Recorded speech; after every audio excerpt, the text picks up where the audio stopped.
హరే కృష్ణ. శ్రీమద్ Bhagavad Gita 2nd chapter 8th శ్లోకం.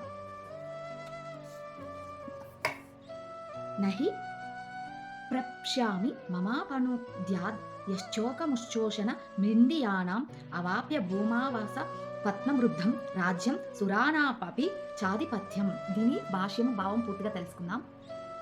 ధర్మసూత్రాలు నీతి సూత్రాలకు సంబంధించిన జ్ఞానముపై ఆధారపడినట్టి పలు తార్కాలను ప్రతిపాదిస్తున్నప్పటికీ అర్జునుడు తన నిజమైన సమస్యను గురువు అయిన శ్రీకృష్ణ భగవానుని సహాయము లేకుండా పరిష్కరించుకోజాలనట్లుగా కనిపిస్తుంది.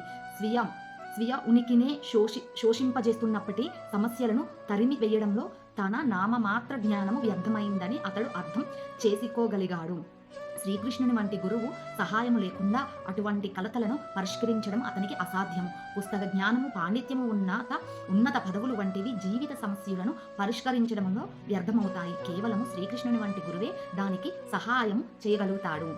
కనుక సారాంశం ఏమిటంటే 100కి 100 కృష్ణ భక్తి భావనాయుతుడైన గురువే ప్రమాణిక గురువు. ఎందుకంటే ఆయనే జీవిత సత్యములను పరిష్కరించగలుగుతాడు. కృష్ణ భక్తి విజ్ఞానంలో ప్రవీణుడైన వ్యక్తి తన సాంఘిక స్థితిలో పట్టింపు లేకుండా నిజమైన గురువు కాగలుగుతాడని శ్రీ చైతన్య మహాప్రభు అన్నారు.